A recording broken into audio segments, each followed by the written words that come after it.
Hola, Ana. ¿Qué tal? Buenas tardes. Vamos a comenzar con la ceremonia del 170 aniversarios de la Academia Nacional de Farmacia y Bioquímica. Así que ahora le doy la palabra a...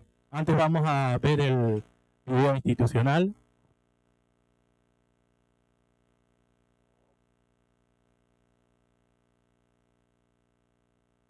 Vamos a ver, antes de comenzar la ceremonia, un pequeño video institucional y después ya la palabra de la presidenta de la Academia Nacional de Farmacia y Bioquímica, Virginia Martina.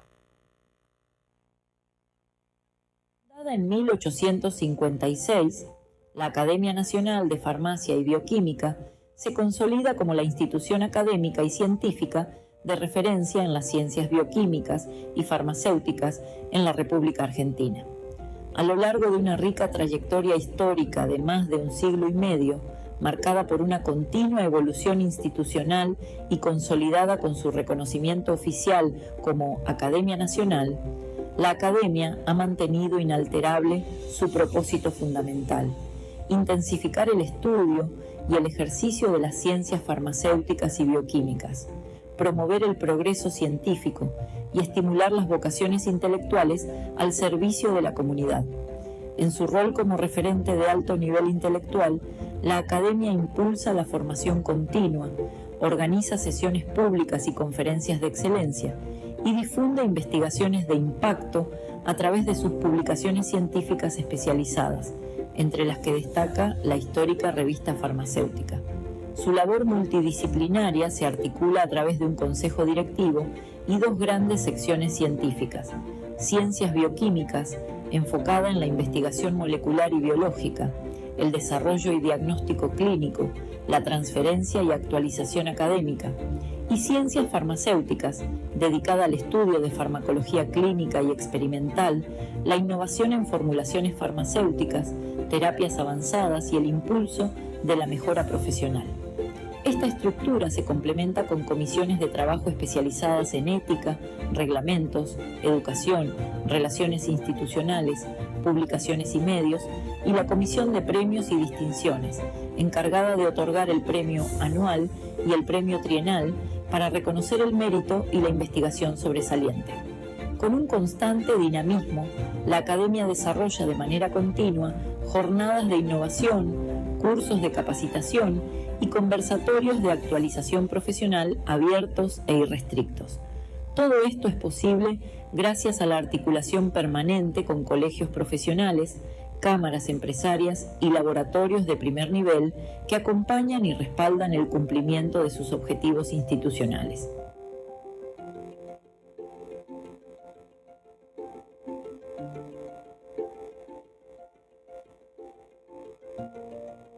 Academia Nacional de Farmacia y Bioquímica. Más de 170 años dedicados al rigor científico, la excelencia académica y el desarrollo de la salud pública. Los invitamos a formar parte de nuestra comunidad y sumarse a nuestras actividades.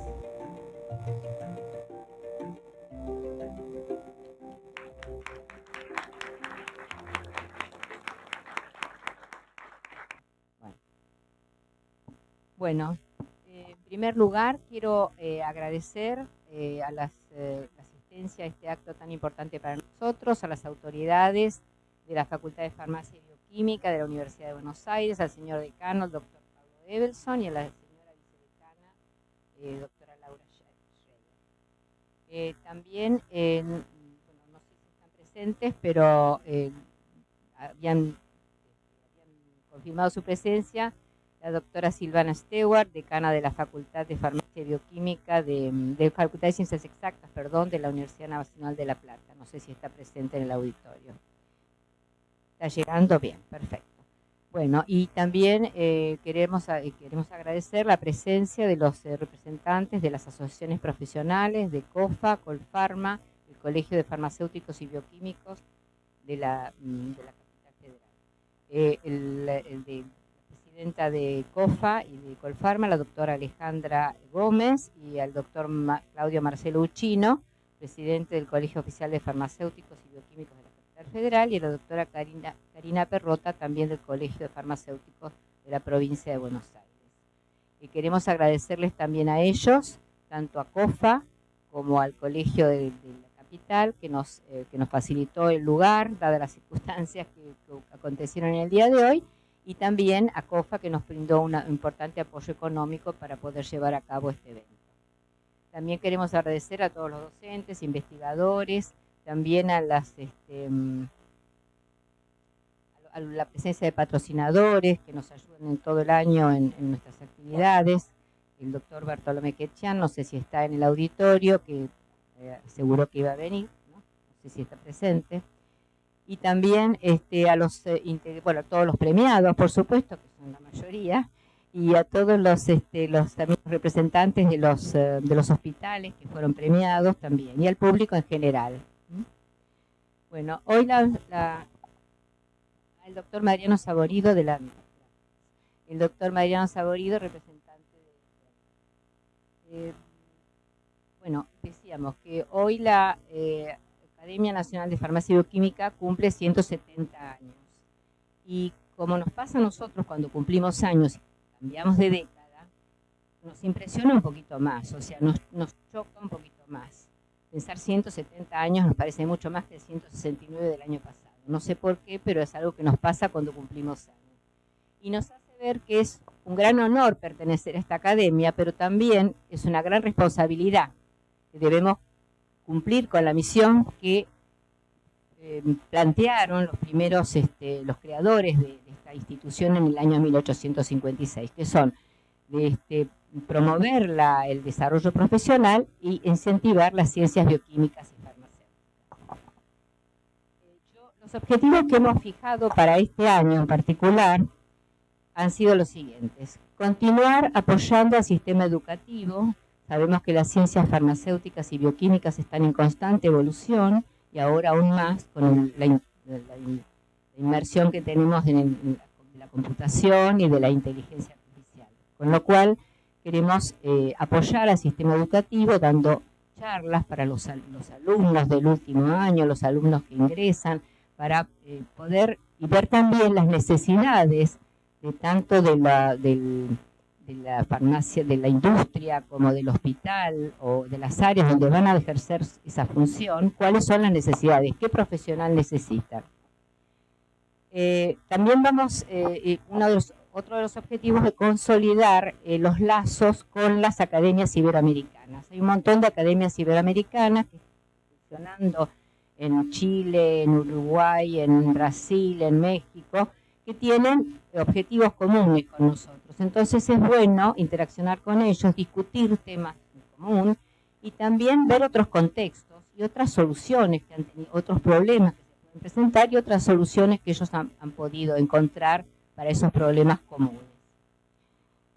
Después también queremos trabajar con las asociaciones profesionales para temas que son críticos, como por ejemplo el descarte de residuos o temas que afectan a la profesión, a todos los aspectos de la profesión.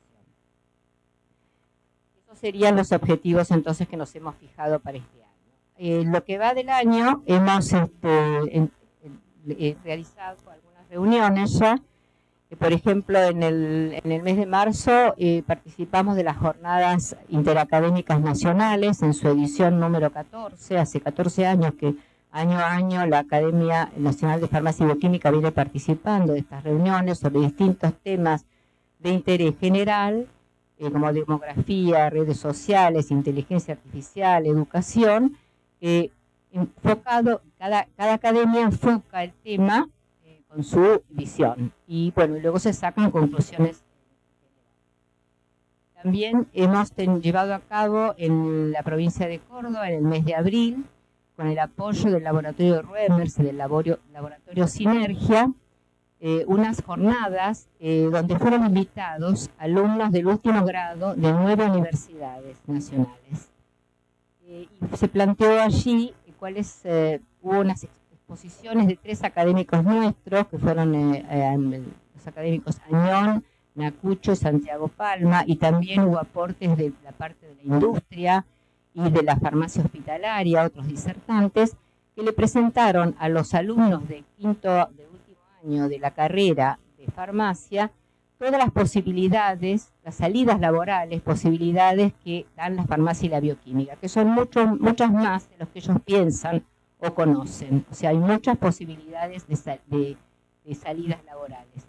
Y se entabló un diálogo muy lindo con los alumnos porque también, como en el día de hoy, todos los disertantes también expusieron un poco sus experiencias personales, los académicos y los otros disertantes también expusieron cómo se iniciaron ellos en su tarea, cómo llegó a la industria, cómo supo que iba a hacer su futuro en la industria, cómo supo que iba a hacer su futuro en la investigación.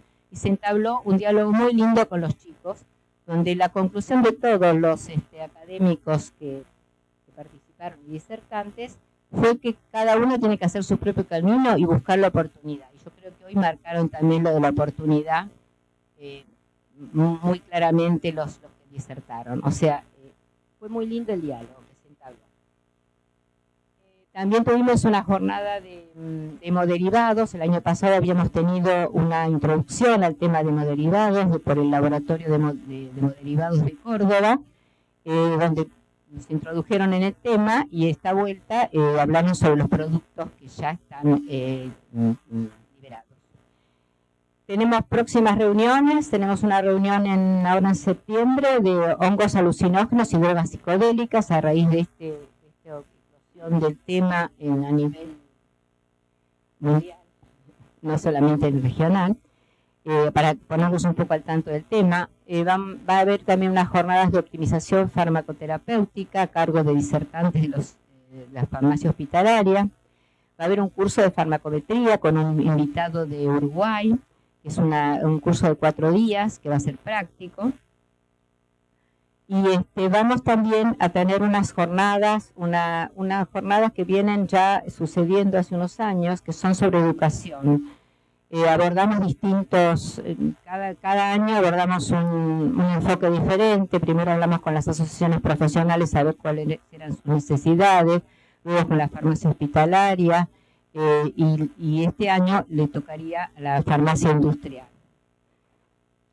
Y por último, en los meses de octubre y noviembre hemos planificado unas jornadas con las academias iberoamericanas, 3 de España, la RANF, la de Real Academia Nacional de Farmacia, la de Cataluña y la Iberoamericana de Sevilla.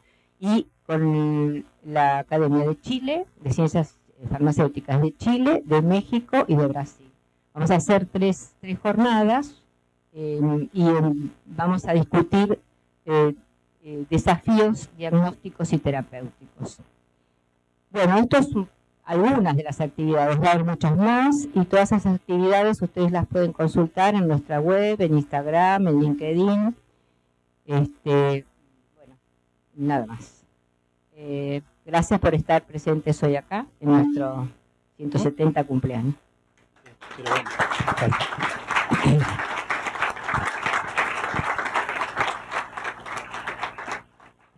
Bueno, invitamos ahora a Virginia Martino a hacer entrega del diploma como académico emérito al académico Marco Pisolato.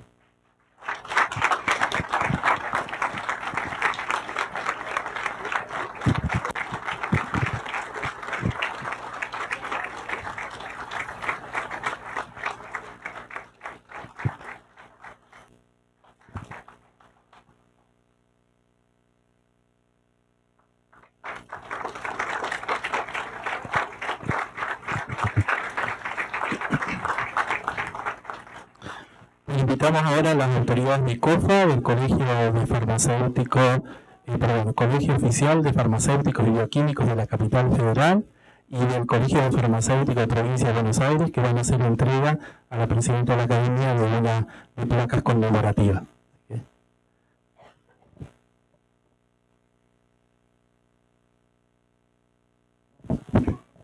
COFA,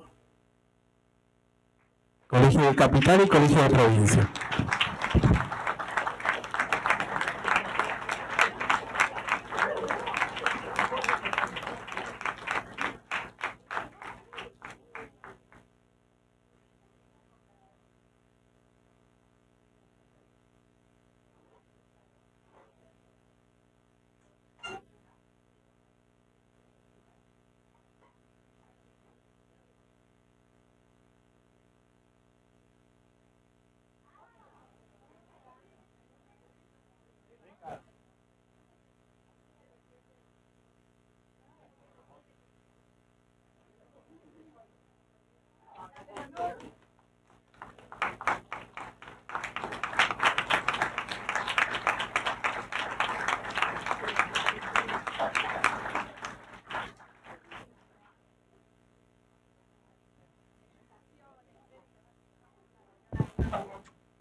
Virginia, no sé si quieres decir algunas palabras.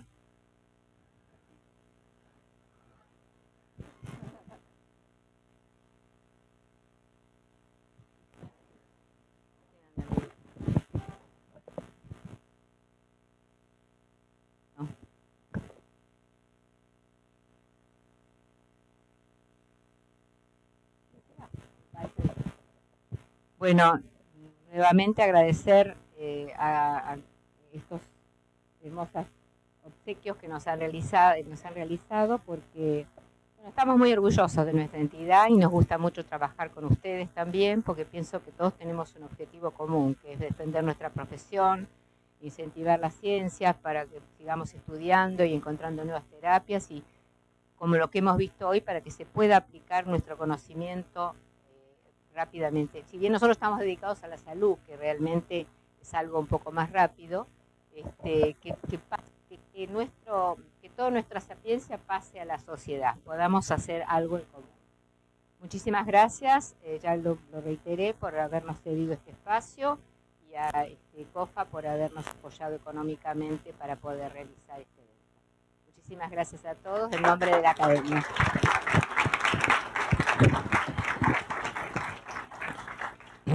Bueno, continuando con la ceremonia, invitamos a la académica Norma Esterin para que vamos a comenzar la entrega del premio trienal, para que nos cuente un poquito de qué se trata el premio trienal este año. Nuestra academia otorga cada 3 años el premio trienal. En esta oportunidad nos hemos centrado en los hospitales de pediatría. Fue una tremenda satisfacción para nosotros poder otorgar este premio a 3 instituciones que nos impresionaron por su labor. En particular, nosotros nos centramos en lo que es nuestro métier, la farmacia y la bioquímica. Independientemente de la tarea impresionante que desempeñan estos 3 hospitales desde el punto de vista de la atención médica, nos impresionó muy favorablemente la actividad que desarrollan los laboratorios de bioquímica y el departamento de farmacia. Fue muy difícil para nosotros poder discernir quién realmente podía recibir el premio, pero el premio hay que dárselo a uno. Por eso decidimos dar el premio al Hospital Garrahan, y también le otorgamos un acceso a la división de farmacia del Hospital General de Pedro Elizalde. Y por último, también otorgarle un acceso al servicio de farmacia y laboratorio de bioquímica clínica del Hospital Intersonal Especializado en Pediatría Sor María de Ludovica. Es un honor para la Academia poder otorgar estos 3 premios. Muchas gracias.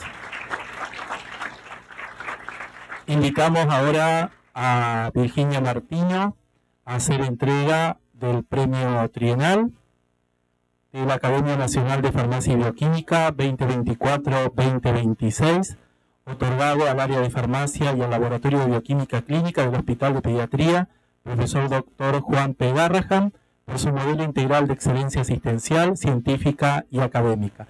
Reciben el premio la doctora Estela Carcho y la doctora Janina Senki. Pueden pasar uno y uno.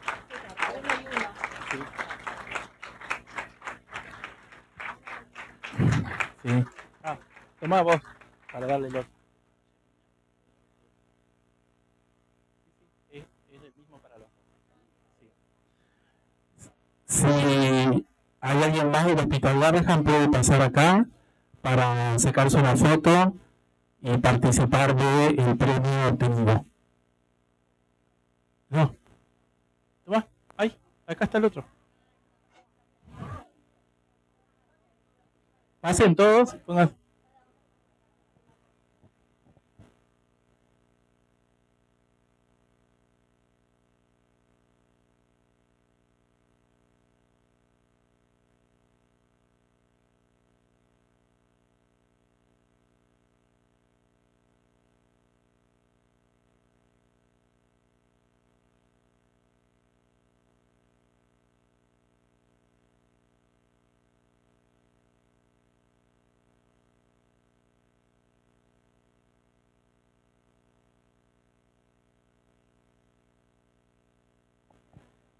Invitamos ahora a la doctora Estela Carcio y a Yanina Sinki para que nos brinden unas palabras, que nos cuenten las actividades que realizan y por qué fueron merecedoras de este Premio Nacional de la Academia.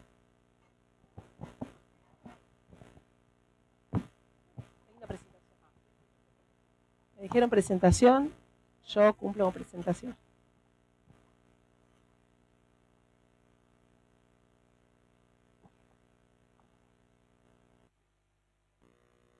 Bueno, les cuento. Mientras tanto, buenas tardes a todos. Gracias a los miembros de la Academia Nacional de Farmacia y Bioquímica por habernos elegido este premio. Gracias también al colegio, a las autoridades por haber maniobrado y ubicado acá el evento. Muchas gracias. Para mí también es mi casa. Yo trabajo acá hace, ya como 9 años creo.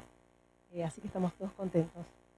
Bueno, yo soy Estela Carcio, bioquímica, ex coordinadora lamentablemente, del laboratorio del Hospital Garrahan desde hace 15 días porque empecé a gozar del retiro jubilatorio. Muy a pesar de mí, pero sí, me tenía que ir. Así que bueno, es la primera vez que menciono que soy ex coordinadora, siempre me presento como la coordinadora, ¿no? Pero por suerte el hospital me va a retener en otro rol. Bueno, les cuento, el hospital de pediatría Garrahan es un hospital, ustedes saben, de alta complejidad, de tercer nivel de atención, y por lo tanto el laboratorio tiene que estar en condición y concordancia con las exigencias médicas, ¿sí? Se evaluaron 3 aspectos: el compromiso con la calidad, la seguridad, la excelencia académica y la parte de investigación científica aplicada. Para que nos conozcan un poco mejor, la cantidad de determinaciones que hacemos por año son 2.100.000 más o menos, y la gran producción se la lleva el central, como en cualquier hospital, porque los pacientes, como dicen amigos médicos que ingresan a nuestro hospital, ninguno es normal, sano, por lo tanto todos requieren laboratorios siempre. El resto de los laboratorios, porque está dividido en 3 áreas, central, especializados y microbiología, se reparten las determinaciones entre 8.9 los especializados, como ven ahí, los que tienen más producción. Microbiología tiene una gran producción también, sobre todo en el área de virología y bacteriología, y también aquellos especializados que a costas de pesquisa son también los que complementan el 7.9%. Bueno, las cosas suceden cuando la gente quiere que suceda, y somos referentes porque las personas que trabajan con nosotros son referentes, ¿sí? En cuanto a la preparación y la capacitación docente, los profesionales, el 80% están certificados y recertificados en sus especialidades. Hay docentes universitarios de grado, de posgrado, de carreras de especialización de la UBA, directores de trabajo de especialización, becas doctorales del CONICET y UBA. Y por supuesto, desde 2024 tenemos para la capacitación de jóvenes profesionales residencias reconocidas por el Ministerio de Salud desde 2024. En bioquímica clínica, de inmunología y microbiología, tanto de ciudad como de ministerio. Bien, respecto a la capacitación continua de los jóvenes profesionales, ponemos mucha energía en capacitar jóvenes profesionales. Por favor, ¿puede ser? Porque soy bastante desinhibida, pero me pongo nerviosa. Gracias. Bueno, tenemos programas de becas, programas de... Acompañamos las prácticas profesionales obligatorias también. Gracias.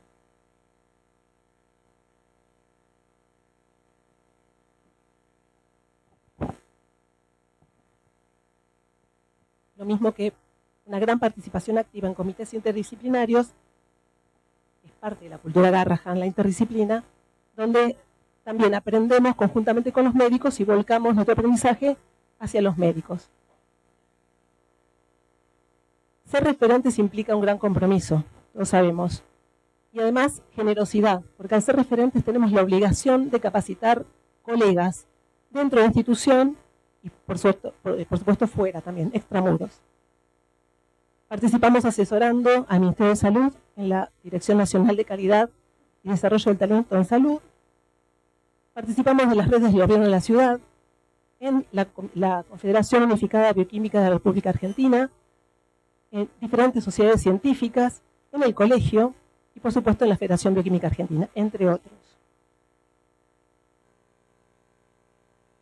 Si hablamos de transformación de la gestión y la salud pública, bueno, fuimos asesores del Ministerio de Salud en el desarrollo del documento marco de buenas prácticas para laboratorio clínico, también con colaboración de integrantes del Colegio de Bioquímicos de la Ciudad de Buenos Aires, del instrumento de autovalidación para la mejora de la calidad, que es una grilla que permite a futuro al Ministerio de Salud reconocer en las buenas prácticas a varios laboratorios, en el caso que esa autovalidación de positiva.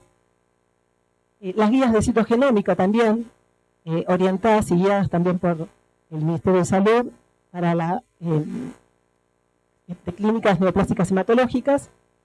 Y con respecto a otras organizaciones, formamos parte de grupos de trabajo de la Federación Bioquímica Argentina, el grupo de fases pre- y posanalítica y el grupo de lípidos, ¿sí?, que está presidido por la doctora Gabriela Ver.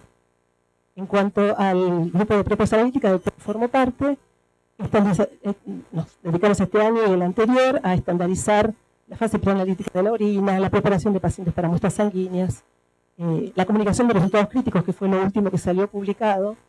Y en cuanto al grupo de la doctora Ver, bueno, el modelo unificado de informe de lípidos y lipoproteínas. Cuando menciono esto es porque muchos de nosotros participamos en estos grupos de trabajo.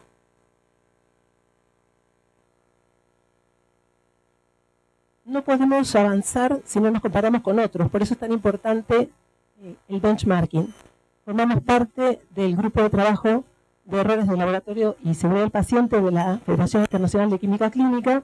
Esto gracias al impulso del doctor Bustos, que nos dijo, es fácil, preséntense, y lo hicimos, y en forma continuada lo estamos haciendo desde 2018, comparando la calidad de los procesos de todo el macroproceso del análisis clínico.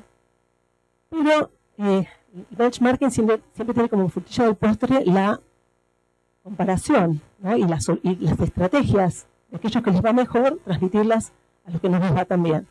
Y como queda muy lejos y no hemos tenido posibilidad de reunirnos para ver esas discusiones que se hacen a fin de año, nosotros organizamos nuestro propio grupo de benchmarking con laboratorios e instituciones pediátricas que tienen las mismas problemáticas que nosotros, los pacientes pediátricos, ¿no?, dificultades en la extracción, muestras hemolizadas, muestras coaguladas, para poder testearnos y ver si realmente estamos trabajando bien.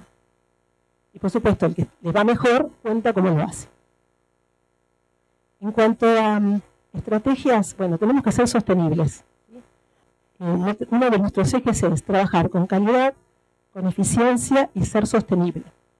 Y para ser sostenible hay varias posibilidades. Una es evitar fugas. Para evitar fugas y que no haya mal gasto de los recursos, la mejor forma es trabajar en forma continuada con los médicos, adecuando la demanda. Y para eso, desde 2016, creo, Ana, desde 2016, inauguramos un taller que se llama Bioquímico Nexo, queríamos poner bioquímico buffer, pero no quedaba muy bien para los médicos, como nexo, que sería el bioquímico representante del laboratorio como un embajador en la sala, ¿sí?, que traiga las problemáticas médicas, que sea alguien que tenga facilidades y habilidades comunicacionales y que nos cuente a los del laboratorio cuáles son las necesidades que tienen en la sala.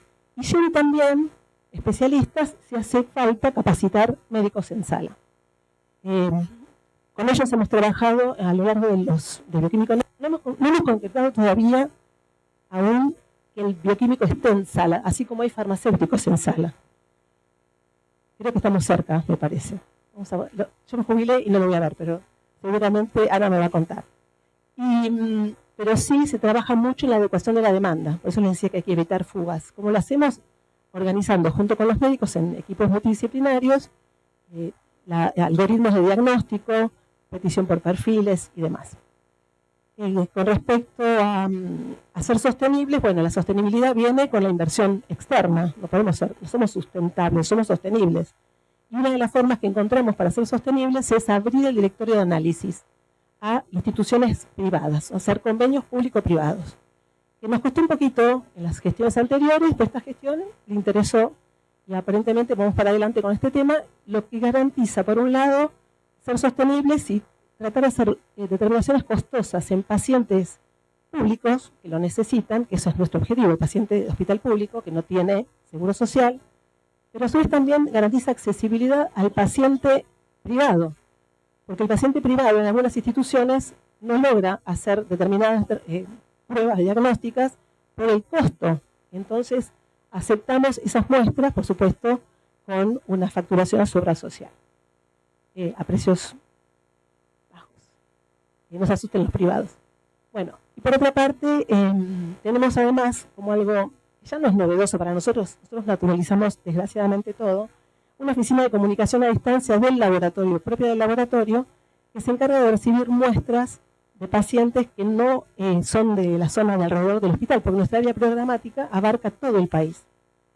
Y de esta forma garantizamos que pacientes que viven muy lejos nos envíen sus muestras para el diagnóstico y evitamos que pierdan días de escuela, los niños, que los padres pierdan días de trabajo, que la familia tenga que trasladarse a un lugar que a veces les causa un poquito de escozor, como es la capital federal. A los que vivimos acá nos causa impresión la capital federal. Y por otra parte también, de esta forma garantizamos su diagnóstico y lo dejamos en su provincia. ¿Sí? Bueno, estamos acreditados. Acá está la doctora Villafani también, el grupo de las jubiladas. Nuestra ex jefa de área del laboratorio, además responsable de calidad, con la que juntas empujamos a nuestro equipo a la acreditación. Estamos acreditados desde 2020 por esta norma que todos conocemos, 15189, en su última versión, una versión que tiene componentes, sobre todo esta última versión, para seguridad del paciente, ¿no? Gestión del riesgo, entre otras cosas. Desarrollamos programas alternativos de evaluación externa de la calidad. En épocas de COVID, cuando todavía no había un control externo para COVID, fuimos los primeros, los pioneros, y muchos laboratorios trabajaron con nosotros, privados y públicos, para poder llegar al mejor diagnóstico entre todos, al supuestamente verdadero valor. Seguimos desarrollando control de calidad externo para micoplasma, Bartonella, Gencelae y calprotectina, y hay un programa piloto con el ANLIS Malbrán para Toxocara canis. ¿Por qué usamos este control externo alternativo? Se preguntarán, bueno, porque en algunos casos hay pruebas que no tienen control externo, no hay un programa de control externo, y en otros casos, porque de existir puede ser muy caro, ¿sí? Y esto nos ha dado un muy buen resultado. Y este programa lo llevan a cabo los residentes, orientados y supervisados por el equipo de serología. Y bueno, lo mismo sucede con el grupo de citogenómica.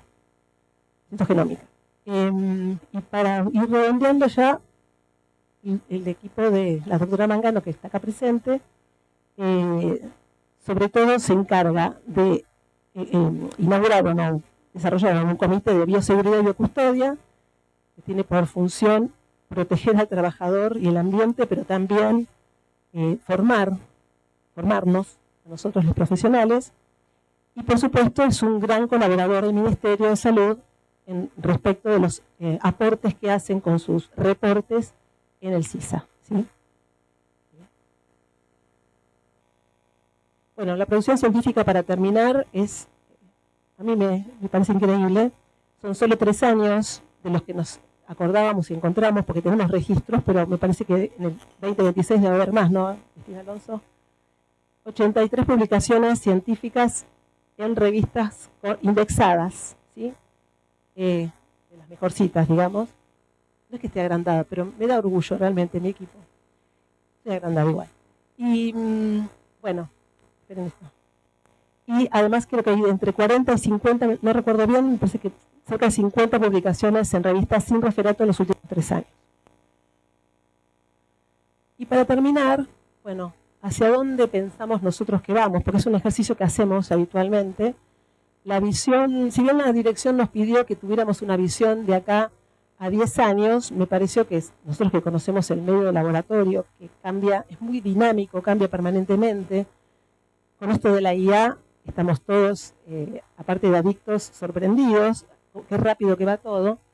Entonces, la visión tiene que ser ahora a muy corto plazo, ¿no? No somos futurólogos ni tenemos la bola de cristal. Entonces, en primer lugar, lo más importante es el cambio de rol del bioquímico. El bioquímico tiene que transformarse en un asesor, consultor estratégico.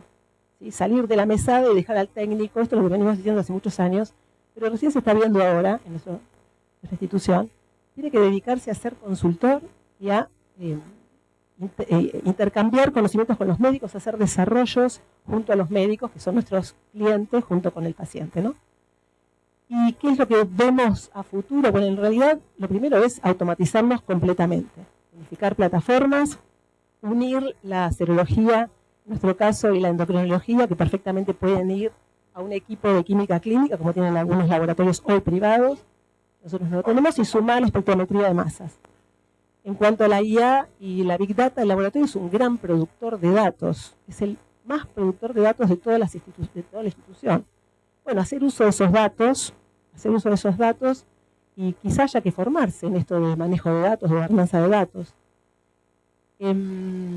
para algoritmos predictivos, para justamente predecir sepsis, falla orgánica, autoevaluación inteligente de los resultados, con comentarios orientativos hacia el médico, cosas que ya vamos de a poquito desarrollando. Tenemos un técnico informático, becario, que le entusiasma mucho el tema y se está formando en esto.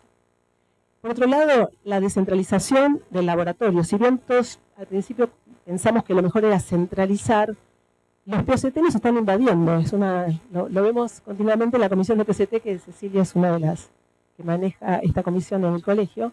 POCT vino para quedarse y tenemos dos opciones. O nos ahogamos en el tsunami o nos subimos a la ola. Y nosotros preferimos subirnos y ver cómo hacer para no perder el control de esos dispositivos POCT, ¿no? Que el bioquímico siga al mando y no se traspase solamente el conocimiento, sino además el manejo total y la descentralización total a manos de ajenas, que no sean bioquímicos. Entonces, para eso tenemos que transformarnos en supervisores de esos procesos. Y cada vez vienen más chicos, además, los POCT. Y lo último, bueno, es la medicina de precisión, ¿no? Con todo lo que sea ómica que se nos ocurra. Este es nuestro equipo técnico. Arriba están las técnicas extraccionistas, que, tengo que decirlo, han cambiado la cara del laboratorio. Cuando uno forma a las personas, les inculca que el paciente es el eje, es el objetivo al que tenemos que mirar, que no importa ni el problema de uno, ni el problema de los demás, ni el sistema, ni la dirección. Lo que importa es el paciente. Obtenemos gente como esta, que la verdad que es muy comprometida, empática y da muy buenos resultados, son eficientes. Y por último, los bioquímicos, que también son parte de este premio. Quiero agradecerle a través de las 3 jefas de área y la nueva coordinadora a mi ex equipo de trabajo, bioquímicos técnicos, ayudantes de servicio, que también son parte de la cadena de producción, administrativos, que también son la cara del laboratorio. Nuestros embajadores lo primero que ve el paciente es el administrativo, porque sin ellos todo lo que ustedes acaban de ver es imposible de lograr. Y a la conducción, porque también tiene que haber una conducción, somos nosotros. Bueno, todo esto que vieron se puede producir solamente, o se logra con una sola cosa, que es lo que más orgullo me da, que es la esencia Garrahan. ¿Qué es la esencia Garrahan? Es que en cada una de estas personas que ustedes ven, y en nosotras, tenemos un corazón puesto justamente en el paciente, en la interdisciplina, en formarnos en razonamiento clínico, en trabajar en equipo. Y eso se gestó desde el día 0 del hospital. Yo puedo dar fe porque soy de bajo 86, no se rían.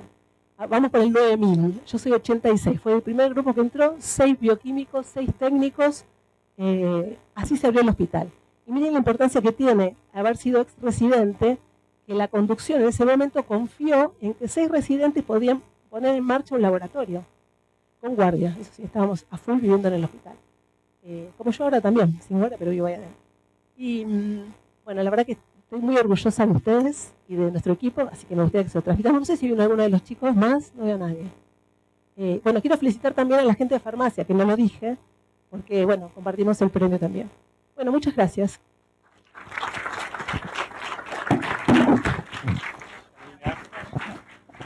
Apoya. Bueno, gracias Estela, felicitaciones para ustedes también.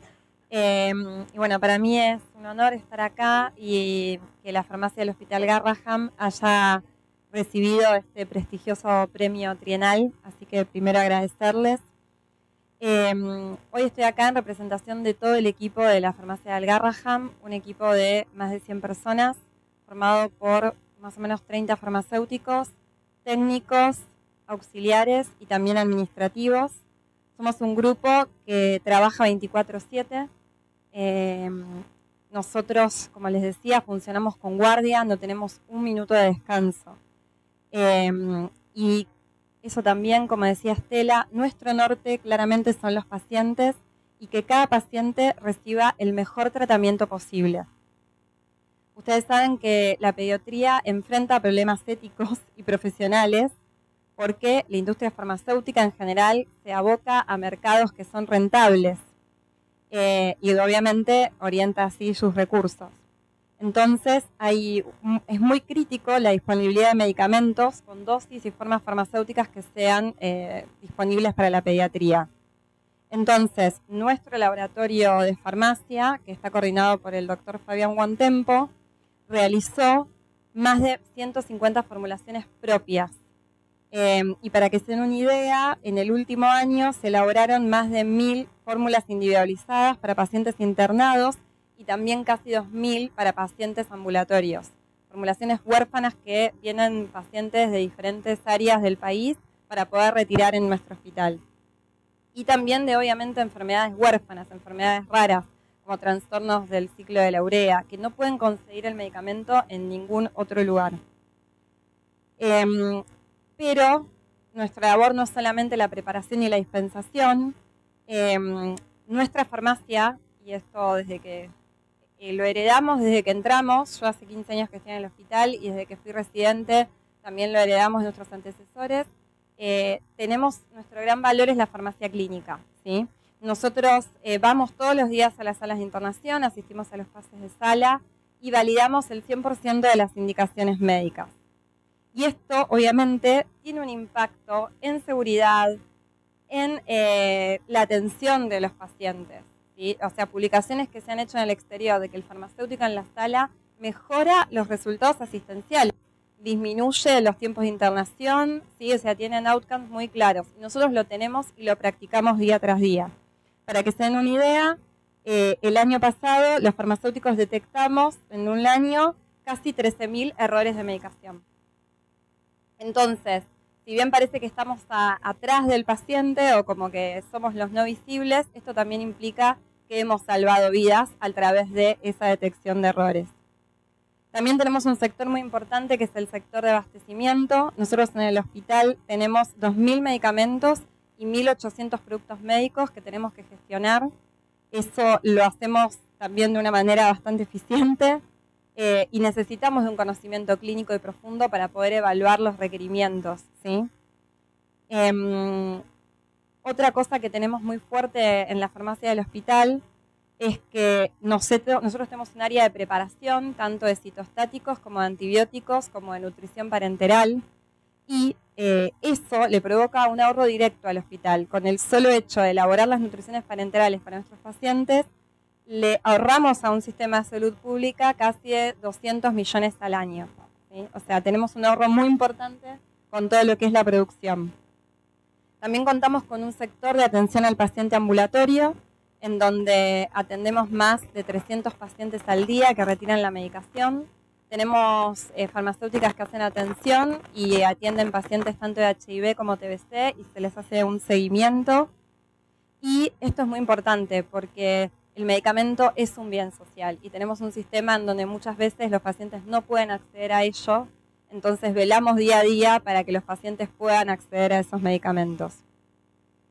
La farmacia del Garrahan, esto me la anoté, no es solamente un área de dispensación, ¿no? Es un centro de producción, es de investigación, tenemos farmacéuticos que acá no lo traje, pero en la lista creo que eran como 4 hojas de trabajos científicos que hemos publicado. De docencia, nosotros tenemos residentes y tenemos becas de especialización en terapia intensiva, en farmacovigilancia, dentro de la farmacia clínica. Y también, nada, es esto, ¿no? O sea, no somos solamente eso, contamos con docencia, con investigación y la farmacia del Garrahan es referente más allá de lo que, o sea, es un referente nacional. Otra de las cosas que tenemos es nuestro Vademecum. Nuestro Vademecum es referente a nivel nacional, igual que el Vademecum de neonatología. Es una de nuestras farmacéuticas, Mónica Travaglianti, la que pudo desarrollar ese Vademecum. Y además tenemos múltiples publicaciones que las pueden ver en nuestro sitio de internet, de tablas estandarizadas de antibióticos y un montón de cosas que sirven y nutren a los diferentes hospitales del país. Así que bueno, agradecerles y saber que este premio les pertenece a todos el equipo, a los técnicos, a los farmacéuticos y también a los administrativos. Y también le pertenece al hospital y a nuestros pacientes. Porque este reconocimiento también nos lo llevamos para seguir garantizando una atención farmacéutica oportuna, segura, equitativa y, lo más importante, una atención humanizada y centrada al paciente. Así que muchas gracias. Muchas gracias. Muchas gracias.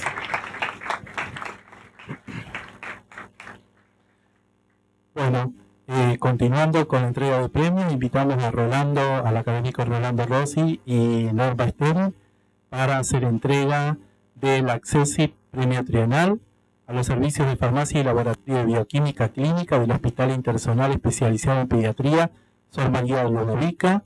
Recibe el diploma la doctora Angélica García, pero puede pasar también todos los miembros del equipo a recibir los diplomas. Sí, pero...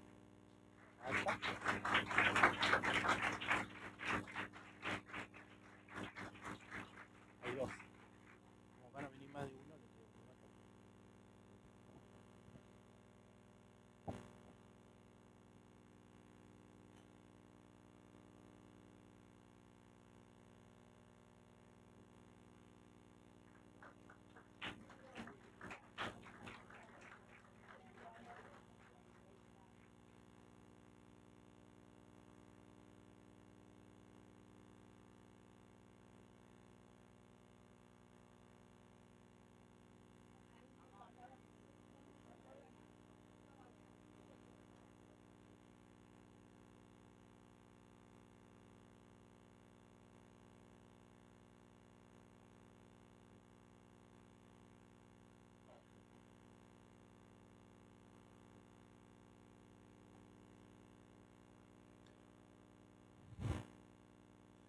invitamos a Angélica García para que nos brinde unas breves palabras.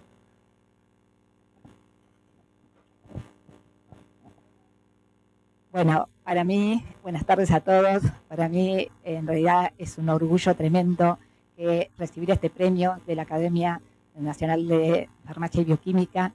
En realidad, es el premio a un esfuerzo de un grupo muy importante de personas que nos acompañaron. Lo recibo yo hoy a pesar de ya no ser integrante, de haber trabajado 40 años en el hospital, pero me he jubilado y la farmacéutica Virginia Lechet, que es la actual jefa del servicio, ha tenido un accidente con su hijo y están en este momento operándolo, por lo tanto vengo yo a hacer la recepción. Acá estoy con todo el equipo, parte del equipo, ¿no? Pero bueno, una de las cosas que queremos comentarles es cómo comenzamos nosotros en el Hospital de Niños y qué es lo que logramos. Primero, lo que hemos logrado lo logramos porque supimos trabajar en equipo. Fuimos un grupo de exresidentes, que en realidad las casualidades de la vida, que la residencia de farmacia hospitalaria en el país fue creada en la ciudad de La Plata por una colega a quien admiro, ya lamentablemente hoy no se encuentra porque ha fallecido, pero es la doctora Elsa Sobrín, que tuvo realmente esa visión de crear la formación en residencia hospitalaria.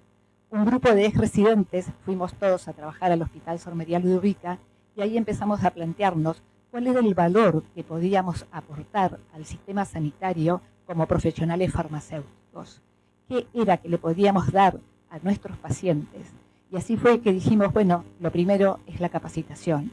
Veníamos de un sistema de capacitación y entonces dijimos, acá era el único que había en ese momento en la provincia de Buenos Aires, y en Capital hacía poco que había comenzado también la residencia de farmacia y empezamos a replicarlo al sistema de formación de residencia en distintos hospitales, entre esos el Sor María Ludovica. Entonces fuimos creando un grupo de profesionales que estaban fuertemente capacitados en atención pediátrica, pero sobre todo en el compromiso en la humanidad, en saber que tenemos un paciente, un ser humano, al quien debíamos tener en realidad evitar una nueva complicación por nuestro ejercicio profesional. Además de ser, luego empezamos a hacer sedes de las prácticas de farmacia de la Facultad de Farmacia y Bioquímica de La Plata. Seguimos siendo sede de las prácticas, seguimos con nuestro sistema de residencia y nos integramos fuertemente a todo el equipo médico.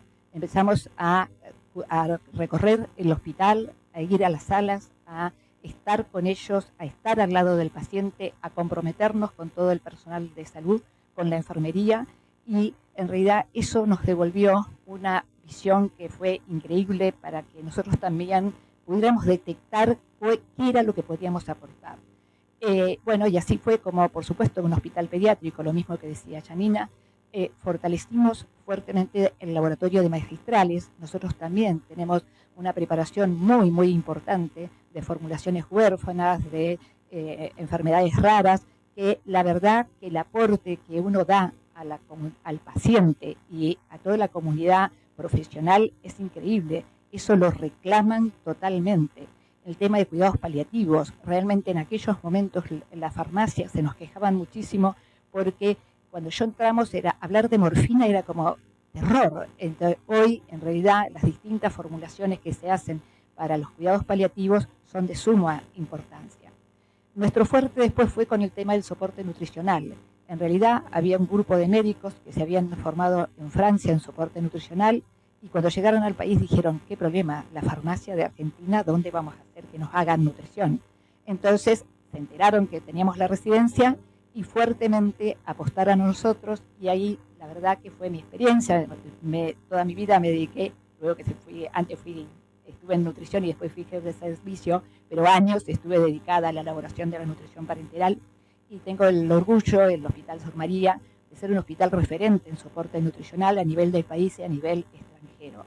En realidad fue el primer hospital que tuvo un área de elaboración de nutrición parenteral, en hospital público, y fuimos el primer hospital en tener pacientes con soporte nutricional domiciliario. Hemos llegado a tener 10 pacientes en domicilios, internados en domicilio, donde la elaboración se hacía totalmente del hospital desde el servicio de farmacia y la dispensación y entrega a domicilio se hacía por parte del Ministerio de Salud. Esto significaba que trabajábamos totalmente en referencia y contrarreferencia con el Ministerio.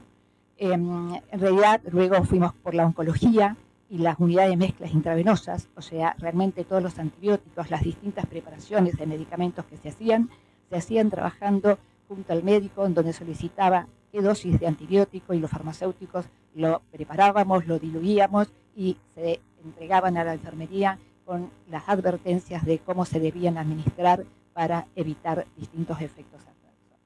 Todo esto fue llevando a que realmente fuéramos creciendo en el desarrollo de la farmacia hospitalaria.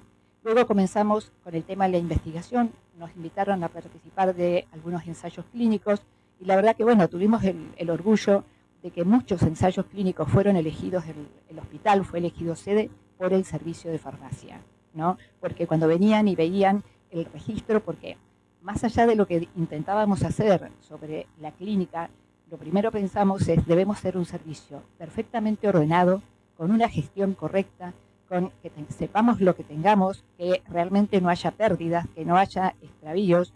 Bueno, y eso en realidad, entonces así después pasábamos a la parte clínica. Tuvimos mucha relación con las distintas instituciones, siempre apostamos en La Plata. Cuando yo llegué a la ciudad de La Plata, se hacía todos los meses una reunión de todos los farmacéuticos de la provincia en el colegio, había una comisión en el colegio de farmacéuticos, una comisión de farmacia hospitalaria, y nos reuníamos todos y compartíamos de toda la provincia. Trabajamos muy en equipo con la facultad, de hecho yo recibí una beca para hacer estudios de estabilidad en la nutrición parenteral, que la beca era otorgada por el colegio de farmacéuticos y como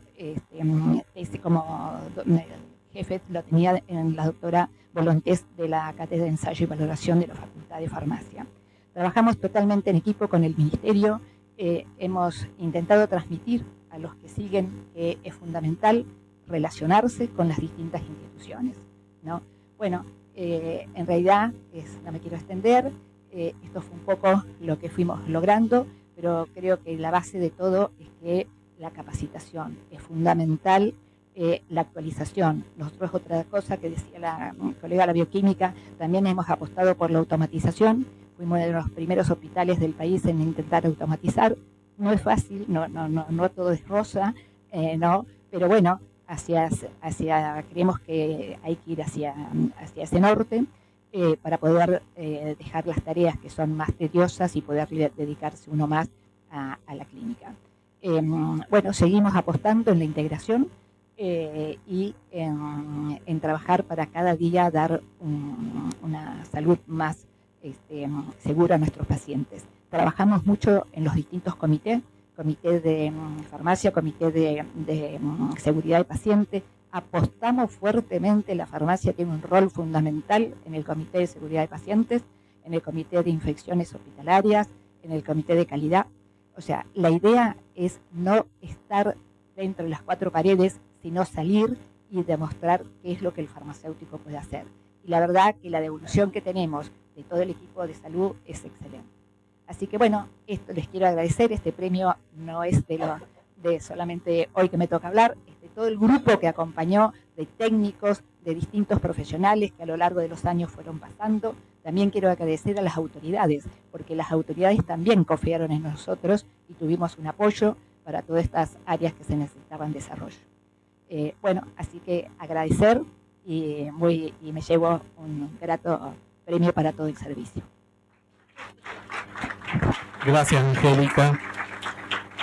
Bueno, continuando con el premio trienal, invitamos a Rolando y a Norma, ya les digo así directamente, ya los conocen, para entregar el accessit al premio trienal a los servicios de farmacia y del Hospital General de Niños Pedro de Elizalde por su modelo integral de excelencia asistencial, científica y académica. Así que recibe el diploma la doctora Rosana Vaccaro, jefa de la División Farmacia, Hospital General de Niños Pedro de Elizalde.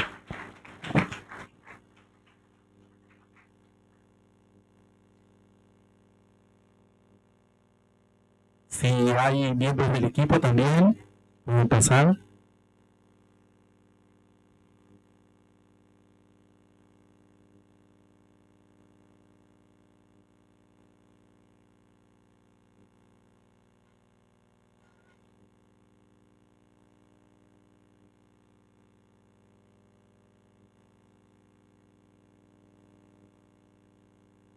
Bueno, invitamos a la doctora Vaccaro a brindar unas palabras en relación a las actividades que hace el hospital. Bueno, buenas tardes.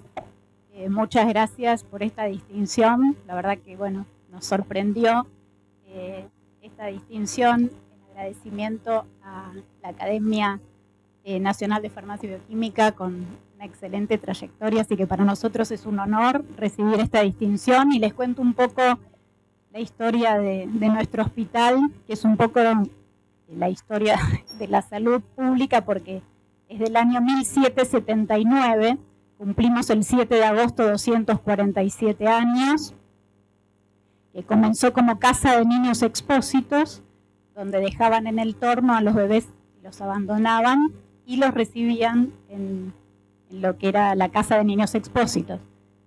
Uno de los niños expósitos fue el pintor Quinquela Martín, que estuvo hasta los 7 años en el hospital. Después se llamó Casa Cuna y en el año 1961 toma el nombre de Hospital General de Niños Dr. Pedro de Elizalde, porque el director había sido el doctor Elizalde, quien implementó la identificación de los recién nacidos que todavía se sigue utilizando. Así que bueno, es un hospital muy querido por todos nosotros, los que trabajamos ahí, nos sentimos parte de esta historia. Y en la farmacia, bueno, desarrollamos justamente lo que ya hablaron mis colegas, el problema de los medicamentos huérfanos. Desarrollamos 106 formulaciones magistrales distintas y quiero compartir esta distinción con la jefa de la sección droguería, la doctora Roxana Fernández, que es ejemplo de compromiso y responsabilidad, está acá presente, y una distinción a la doctora Pilia Poco, que fue la que elaboró la formulación oral del metotrexate, solución oral que no existía, y bueno, para el tratamiento de la artritis idiopática juvenil, por lo cual obtuvo un premio en una jornada hospitalaria. Obviamente que este es un trabajo en equipo, nosotros somos pocos, somos 6 farmacéuticos de guardia, 2 jefas, una técnica en farmacia, 11 técnicos en esterilización, 3 administrativos y 3 ayudantes. Y bueno, tratamos día a día de tratar de mejorar con las herramientas que tenemos. Participamos activamente en los comités, Comité de Farmacovigilancia y Tecnovigilancia, en el cual, debido a un efecto adverso de la vincristina detectado en el hospital por el comité, el ANMAT obligó al laboratorio a cambiar el prospecto y agregar este efecto adverso que no estaba. Después participamos en el Comité de Calidad y Gestión Clínica, Comité de Control de Infecciones, en el cual implementamos el PROA a partir del año 2024 para el control del uso racional de los antimicrobianos. Se hace farmacia clínica en todas las salas del hospital y en este mes inauguramos una farmacia satélite dentro del quirófano con horas de farmacéuticos de guardia. Hay farmacéuticos de guardia 24 horas y refuerzos de guardia. También se forma parte del equipo de cuidados paliativos, donde se hacen las preparaciones para los pacientes y el seguimiento farmacoterapéutico, y se acompaña a los pacientes en el final de vida. Un área muy importante es la reconstitución de citostáticos, anticuerpos monoclonales y enzimas de reemplazo, que es un área que también realiza aproximadamente 500 preparaciones mensuales. Agradezco a todo el equipo también de todos los profesionales que nos acompañan, que se han dado cuenta de la importancia de los farmacéuticos dentro del equipo, porque esto del quirófano lo han pedido ellos, lo han pedido los médicos, el jefe de anestesia, el jefe de quirófano, y era un farmacéutico en quirófano. Entonces, se dan cuenta lo que ha crecido la profesión desde la dispensa de medicamentos hasta lograr que los mismos médicos pidan nuestro asesoramiento y nuestra presencia. Así que también tenemos en esterilización, es una sección de la farmacia, tenemos los 4 métodos de esterilización, más la centralización del lavado, y todos los alumnos recibimos de las tecnicaturas de farmacia, de la tecnicatura de esterilización, la carrera de farmacia de la Universidad de Buenos Aires, la carrera de posgrado de especialista en esterilización. Eso todos los años vienen alumnos para capacitarse en el hospital.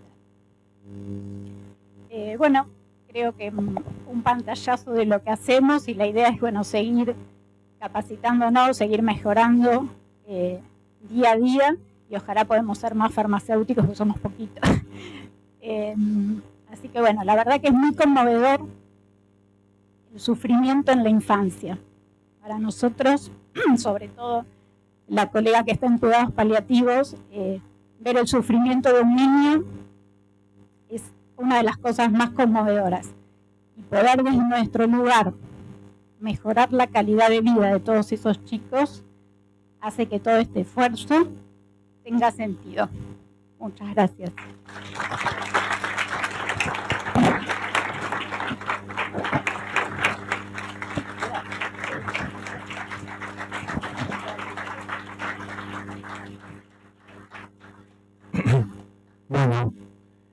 Yo me tomo el atrevimiento de que antes de seguir con la premiación anual, brindemos un fuerte apoyo a los servicios de farmacia y bioquímica de los hospitales Garrahan, de los hospitales Sor María Ludovica, el Pedro Elizalde y todos los hospitales del país que trabajan esforzándose todos los días 24/7, como dijeron. Así que me parece un fuerte aplauso para...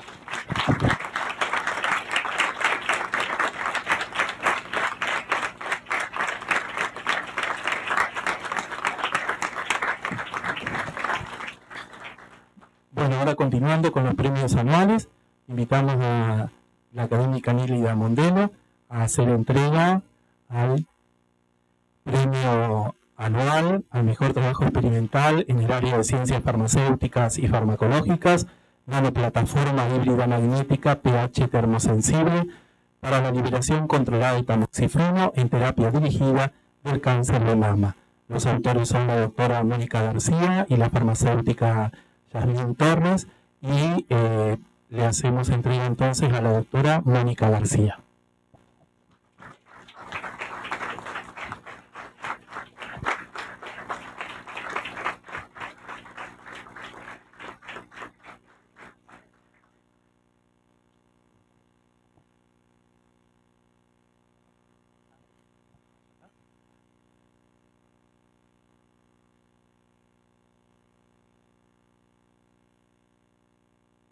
Bueno, y ahora invitamos a la doctora Mónica García a brindar unas breves palabras.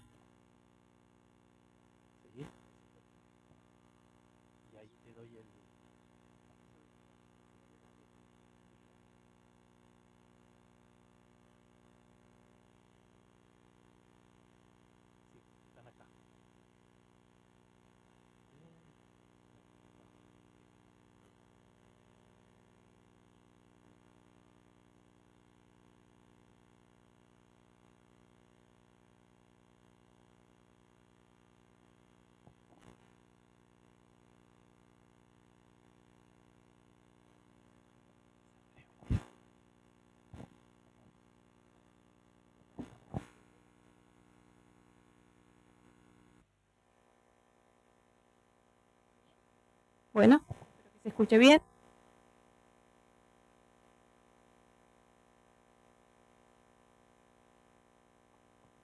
Hola. Gracias a la Academia por esta hermosa distinción al trabajo que venimos desarrollando con Jazmín, como mencionaron. Su trabajo incansable en el marco de este proyecto ha hecho que avancemos y logremos obtener estos resultados que les voy a compartir de manera muy breve.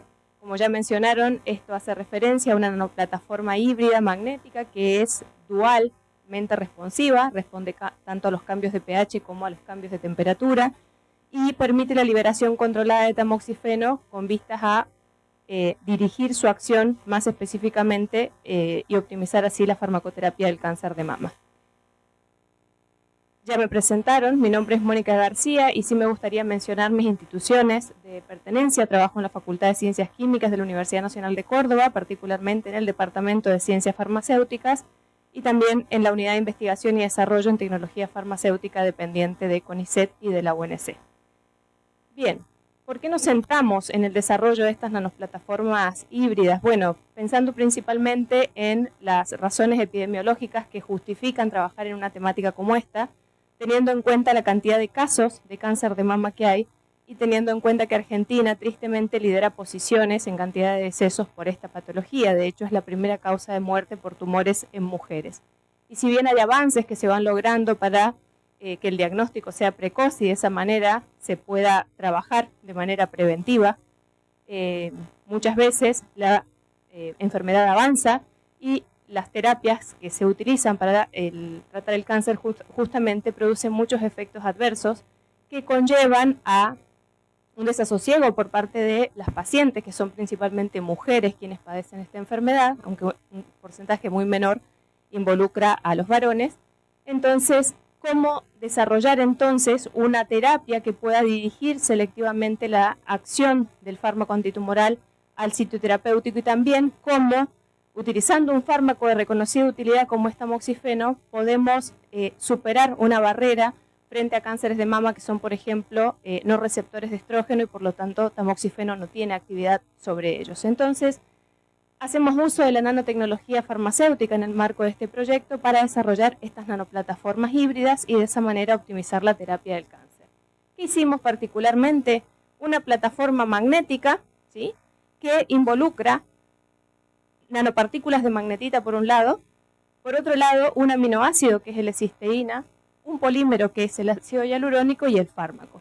¿Qué aporta cada uno de los componentes? Y de manera muy breve, las nanopartículas magnéticas, el comportamiento magnético como su nombre lo indica, y la principal ventaja es que estas nanopartículas en las dimensiones que presentan tienen un comportamiento súper paramagnético, lo que permite su utilidad en terapias de hipertermia magnética, es decir, respondiendo a un campo magnético alternante, estas partículas generan un calor localizado que puede potenciar o sinergizar la acción de los fármacos en el sitio de acción tumor. La L-cisteína es un aminoácido que permite funcionalizar, o sea, decorar las superficies de esas nanopartículas y mejorar así su estabilidad coloidal para que se mantengan dispersas y de esa manera sea más fácil pensar en administraciones, por ejemplo, por vía intravenosa. El ácido hialurónico es un polímero compatible, todos los materiales que hemos usado son biocompatibles de hecho, pero la particularidad que tiene es que por un lado permite que la plataforma exponga cargas negativas y de esa manera nos facilita el anclado del fármaco mediante una interacción electrostática que se ha reportado que es fuerte pero reversible ante ciertas condiciones fisiológicas y de hecho esa interacción electrostática permite la respuesta frente a los cambios de pH. Y un aspecto muy particular es que presenta especificidad por receptores CD44, que son unas proteínas de membrana que se sobreexpresan en las células tumorales. El tamoxifeno, como ya mencioné, es el fármaco que seleccionamos por su utilidad en la terapia del cáncer de mama. ¿Cuál es la idea entonces? Desarrollar estas nanoplataformas que son sensibles a estímulos y la hicimos responsiva a los cambios de pH y a la temperatura, pensada en términos de la generación o la respuesta frente a un campo magnético y así la generación de hipertermia, de ahí la respuesta termosensible, porque esto permite una liberación más selectiva del fármaco. Para no aburrirlos mucho en cuanto a los pasos involucrados en la obtención, simplemente mencionarles que en un principio hicimos la síntesis por una metodología que implica uso de sales de hierro para obtener estas partículas de magnetita. Funcionalizamos la superficie con este ligando que involucra el aminoácido y el polímero y posteriormente anclamos el fármaco. Logramos muy buenas eficiencias de cargado del fármaco. Hicimos toda una caracterización que abarca caracterización físico-química del estado sólido, morfológica y también interfacial como sistema disperso y luego avanzamos en esto que por ahí es lo más interesante en términos de lo que se trabaja aquí en la academia, que tiene que ver con la caracterización biofarmacéutica y la caracterización biológica, haciendo estudios de liberación y estudios frente a cultivos celulares o en muestras de sangre humana, como voy a comentar. ¿Qué vimos de esta caracterización? Bueno, pudimos corroborar que las partículas se obtenían en dimensiones muy pequeñas, es de ahí la terminología nanoplataforma, ¿sí? Dimensiones en la nanoescala.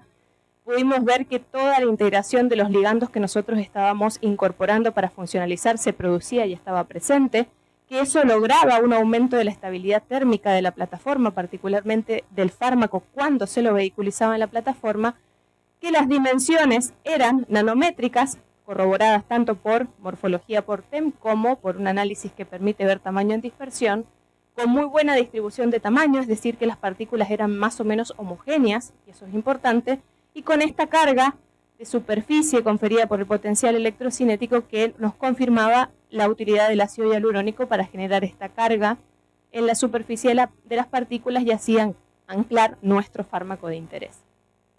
Hicimos estudios de liberación in vitro para evaluar de antemano si esta hipótesis de que podían responder frente a los cambios de pH y responder a los cambios de temperatura se corroboraba, y lo que pudimos ver efectivamente es que frente a un entorno acídico como es este, y si analizan las diferencias en las temperaturas, hay un efecto promotor en la liberación cuando trabajamos en condiciones ácidas, y eso es debido a que se protonan esos grupos del ácidos carboxílicos, del polímero, y de esa manera se promueve la liberación del fármaco por el mecanismo que se representa en esta ecuación. Y también pudimos ver que aumentando la temperatura era posible desensamblar mejor esa nanoestructura y de esa manera promover la liberación del fármaco. Corroborando esto a nivel in vitro, avanzamos a estudios que tienen que ver con la actividad biológica, y me fui un poco y ahora vuelvo aquí. En primera instancia para definir su patrón de seguridad, porque la plataforma, en cuanto a las hipótesis que habíamos planteado, iba muy bien funcionando, mostrando las propiedades que nosotros habíamos planteado de antemano, pero si la plataforma, aun cuando los componentes son biocompatibles, al estar ensamblados presentan toxicidad, todo el perfil de seguridad se termina cayendo. Entonces hicimos un estudio, por un lado, en cultivos celulares, ¿sí? Utilizamos líneas no tumorales de mama, que son las líneas MCF10A. Entonces pudimos corroborar si la actividad frente a células que no fueran tumorales de mama era negativa o no, el efecto era negativo o no, y pudimos ver que las plataformas de hecho protegen el daño que tamoxifeno solo produce sobre esas células, y ese efecto también lo observamos en macrófagos, que muchas veces son células del sistema inmune que infiltran los tumores. Y evaluamos también qué pasaba con el potencial hemolítico, teniendo en cuenta que uno de los efectos adversos de tamoxifeno está asociado a la anemia hemolítica. Entonces utilizamos muestras de sangre humana y evaluamos el daño a nivel de eritrocitos para corroborar el desempeño del fármaco libre y por el otro lado vehiculizado en la plataforma, y vimos que se cumplía también este efecto protector de la plataforma cuando el fármaco estaba incorporado. Ahora bien, aspectos de seguridad, nos decían que íbamos por muy buen camino. Evaluamos entonces qué pasaba con la eficacia antitumoral. Nuestro objetivo, como el fármaco es de reconocida utilidad terapéutica, no era aumentar la eficacia, pero por lo menos mejorar su perfil de seguridad. Sin embargo, nos sorprendimos porque si vemos estas líneas celulares, que estas son receptoras de estrógeno y estas no son receptoras de estrógeno, pudimos ver que la plataforma vehiculizando tamoxifeno presentaba actividad frente a esas células en las que se supone que tamoxifeno no actúa. Y en realidad la situación viene dada porque estas, que son triple negativo, carecen de receptores de estrógeno. Entonces no hay un punto de entrada para tamoxifeno a esa célula. Pero evidentemente, o lo que nos estaban mostrando y dando indicios de estos resultados, es que tamoxifeno vehiculizado en la plataforma sí podía ser captado o internalizado en esas células. Entonces algún aporte la plataforma tenía que ofrecer en este sentido. Entonces, bien, en cultivos en 2 dimensiones, que son cultivos de monocapa, a veces los resultados son muy alentadores. Efectivamente, vimos que el fármaco vehiculizado en la plataforma tiene un aumento de la actividad antitumoral frente a estas 2 células. En esta podía ser relativamente esperable, como mencioné, en esta un resultado sorprendente y muy positivo. ¿Qué hicimos? Bueno, entonces, si nos planteamos que hay un aumento de la eficacia, ¿de qué manera está ocurriendo ese efecto? Digamos, ¿se internaliza toda la plataforma o simplemente la plataforma transporta ese principio activo hasta la puerta de las células y luego lo libera para que ingrese solamente el fármaco? Entonces, hicimos estudios de captación celular por un análisis de la ultraestructura celular para ver qué pasaba con las partículas magnéticas y estas células. Bueno, células normales no muestran nada. Si vemos una plataforma que carece del ácido hialurónico, vemos que sí, todas esas marquitas, esos puntos negros, hay una internalización que es más pequeña que la que observamos acá cuando está la plataforma completa. Es decir, que estando el ácido hialurónico hay un aumento de la cantidad de partículas magnéticas que observamos en el interior celular. ¿Qué puede pasar con este efecto? Simplemente que porque el sistema es nanométrico también tiene la capacidad de difundir pasivamente hacia el interior celular. Pero evidentemente acá nos preguntamos si realmente el rol de tamoxifeno era clave, es decir, hay una interacción que está mediada por el receptor CD44. Entonces diseñamos un experimento justamente para corroborar eso. Que hicimos pretratar células con ácido hialurónico, entonces saturamos todos sus receptores de superficie, ¿sí? O la idea fue sobresaturarlos. Entonces, si la plataforma se internalizaba mediante esta endocitosis facilitada por el receptor CD44, si esos receptores estaban bloqueados, se supone que no debía tener actividad la plataforma. Pero nos encontramos con que, si bien la actividad disminuye, porque está bloqueada la puerta de entrada a través de esos receptores, no es que se pierde por completo. Eso nos volvía a dar indicios de la importancia que tiene el tamaño nanométrico. O sea, la plataforma ingresa a las células y se capta, se internaliza, no solamente porque está el receptor CD44, sino también porque el tamaño nanométrico permite este efecto de difusión pasiva al interior. Y eso es particularmente importante en la terapia antitumoral, como voy a mencionar cuando discuta una pequeña diapositiva más adelante. Ya termino. Como vimos que los resultados en cultivos en 2 dimensiones eran muy alentadores, avanzamos hacia cultivo en 3 dimensiones, ¿sí? Es decir, esferoides, podríamos decir mini tumores.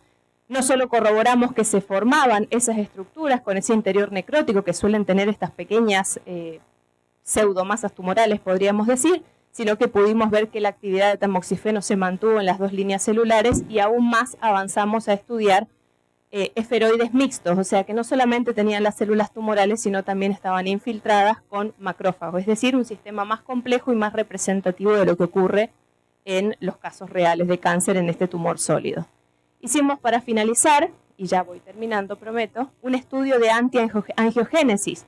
Como es sabido, cuando se produce o se desarrolla una masa tumoral, se generan vasos debido a que esas células necesitan de nutrientes para replicarse y crecer. Entonces quisimos ver qué pasaba con la actividad del tamoxifeno para ver si tenía algún efecto sobre la angiogénesis o no. De por sí, tamoxifeno presenta actividad antiangiogénica. Si ustedes observan esto, que es un inductor de la angiogénesis, cuando no están tratadas los vasos son muchos y cuando se lo trata con tamoxifeno los vasos son menores. Y no se pierde su efecto antiangiogénico al estar vehiculizado en la plataforma. Es decir, controlamos el crecimiento porque no se nutrirían tanto las células, aun cuando el fármaco se vehiculiza en la plataforma.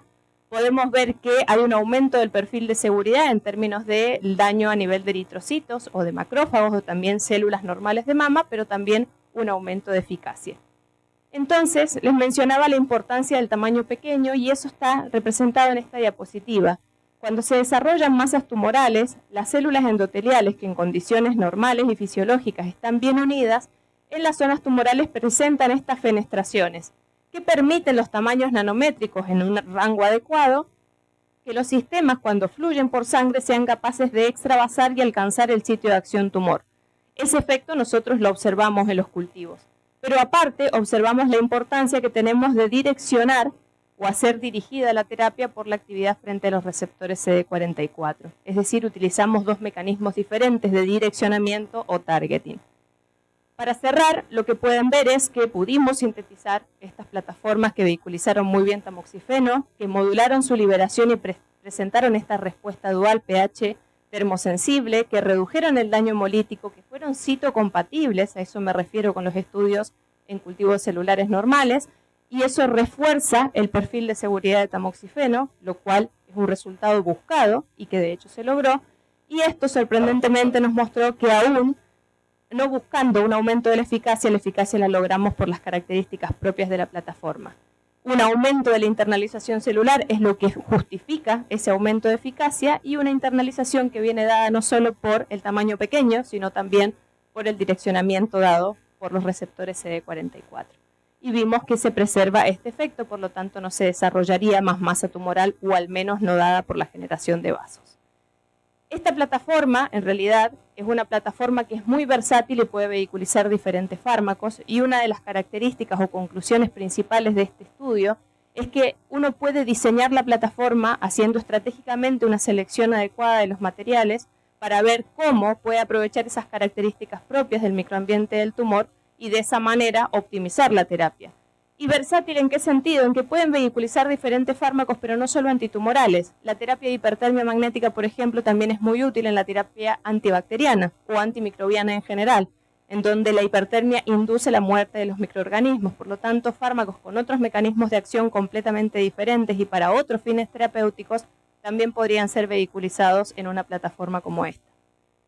Les agradezco enormemente por escuchar nuevamente a la academia, por el premio y esta distinción que hace que uno se sienta animado en un contexto tan complejo como el que estamos atravesando actualmente en ciencia. Incentiva no solamente a las nuevas generaciones, sino a investigadores jóvenes, como es mi caso, que estoy recién formando mi grupo de investigación, a seguir adelante porque es una forma de ser conscientes de que vamos por un buen camino. A veces lo sentimos o a veces no, pero bueno, reconocimientos como este alientan mucho a seguir adelante. Agradecer a las instituciones de pertenencia, a las agencias de financiamiento, esta que en este momento está en pugna en lo que ocurre en Argentina actualmente. Les dejo ahí mi correo en las redes por si quieren conocer un poco más o si hay dudas. Así que por eso termino. Muchas gracias. Muchas gracias. Felicitaciones. Muchas gracias, doctora García. Y ahora invitamos a Lilia Mondelo a hacer entrega al Accessit correspondiente al Premio Anual 2025 en el áreas Ciencias Farmacéuticas y Farmacológicas, Medicamentos con Propósito, Ciencia para Necesidades Especiales. Los autores son la doctora Noelia González Vidal, la doctora Romina Pereira la bioquímica Candela Juan, el doctor Nicolás López, y recibe el diploma la doctora Romina Pereira.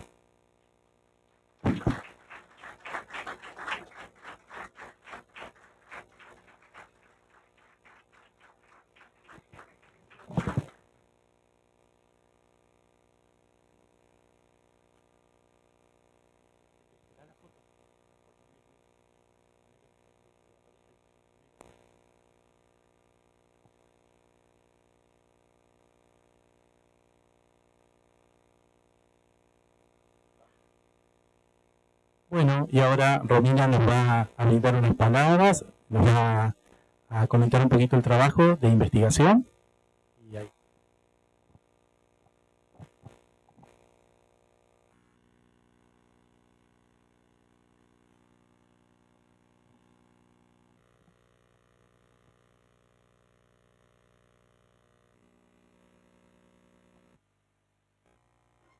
Bueno, buenas tardes a todos.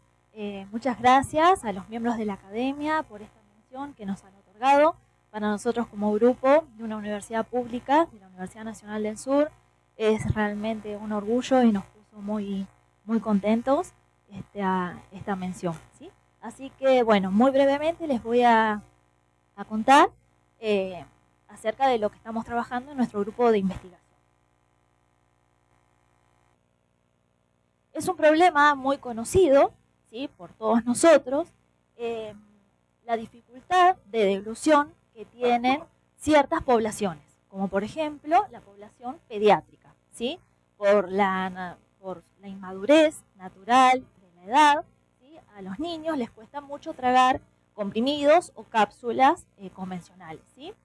En el caso de los ancianos también, por cuestiones de polimedicación, a veces al tomar tantos medicamentos se dificulta la adherencia al tratamiento, o en pacientes oncológicos también por cuestiones de la propia enfermedad también suele ser un problema grave. Es por eso que nosotros en el grupo trabajamos en el desarrollo de formulaciones orales amigables para estas poblaciones especiales, ¿sí? Asegurando que nuestras formulaciones tengan adecuados parámetros físico-químicos, mecánicos, farmacéuticos y microbiológicos, ¿sí? Y de esta manera mejorar la adherencia de los pacientes a los tratamientos. Tenemos dos líneas de investigación. Por un lado tenemos a las gomas masticables, que son como las gomitas que todos conocemos, las golosinas. Estas son formulaciones semisólidas de textura blanda a base de un agente gelificante, ¿sí? Tratamos de que nuestras gomas masticables sean lo más saludables posibles, no les agregamos colorante, por ejemplo esas que vemos en pantalla, que son de color naranja, son de Q10 y adquieren la coloración propia de la Q10, ¿sí? No es que tienen un colorante agregado en la formulación. Y lo que intentamos con nuestras gomitas es que, por supuesto, van a tener una mayor exactitud de dosificación que una forma farmacéutica líquida, por ejemplo, porque nos aseguramos que toda la dosis del fármaco esté en la gomita, y por ahí cuando un niño toma un jarabe porque no le gusta el sabor o por cuestiones X, lo escupe. Entonces ahí no sabemos cuánto tragó y cuánto tomó. Entonces ahí vienen las fallas en el tratamiento, ¿sí? Además, son fáciles de administrar porque no requieren tomar agua, ¿sí? Directamente se ponen en boca, se mastican y se tragan. Podemos elaborar las diversas formas, tamaños y colores, y los procesos a escala de laboratorio son muy simples ya que no requieren equipamiento sofisticado. Esto hace que tengan un bajo costo de producción. Por otro lado, tenemos los comprimidos orodesintegrables, más conocidos como ODT, ¿sí? Estos son comprimidos pequeños que se caracterizan por desintegrarse muy rápidamente en la cavidad bucal, ¿sí? Se colocan en bocas, en cuestión de segundos se desintegran y se traga esa masa que ya está prácticamente disuelta, ¿sí? Estos los comprimidos, al igual que las gomas masticables, proporcionan una mayor exactitud de dosis que las formas farmacéuticas líquidas, se desintegran muy rápidamente en boca, en menos de 30 segundos. Son altamente estables por su bajo contenido de humedad y como son tan pequeños son de fácil almacenamiento y transporte. Uno de los fármacos con los que hemos estado trabajando en el laboratorio es la miodarona, ¿sí? En una dosis de 50 miligramos por gomita. En el caso de la miodarona, la vehiculizamos en gomas masticables de gelatina, que es el agente gelificante más comúnmente usado, y también en pectina. La pectina tiene la ventaja de que es de origen natural, entonces pueden ser consumidas por pacientes veganos, ¿sí? Ambas formulaciones mostraron adecuadas características mecánicas, físico-químicas y de microbiología, y en cuanto al perfil de disolución, mostraron ambas formulaciones una liberación inmediata, ¿sí? El 50-60% del fármaco estaba liberado a los 30 minutos. Este trabajo lo publicamos en el 2024.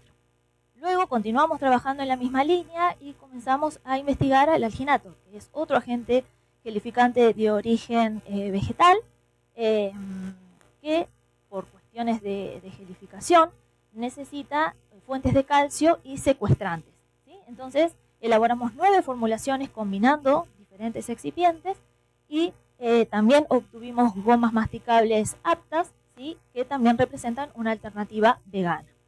A diferencia de las otras 2 formulaciones, las de alginato mostraron una liberación prolongada, ¿sí? Llegamos al 80% del fármaco liberado a las 24 horas, lo cual nos permite tener una alternativa para este u otro fármaco que queramos vehiculizar. Este trabajo fue publicado en el 2025. Además de vehiculizar fármacos, lo que hacemos también es vehiculizar en nuestras gomas masticables extractos vegetales, como por ejemplo del Ganoderma lúcido, ¿sí? Este es un trabajo que publicamos este año, en el 2026, en colaboración con un grupo que elabora extractos de hongos vegetales, de hongos medicinales, en su laboratorio. El Ganoderma lúcido es un hongo medicinal que tiene múltiples propiedades beneficiosas para la salud, como por ejemplo antitumoral, tiene efecto antitumoral, ¿sí?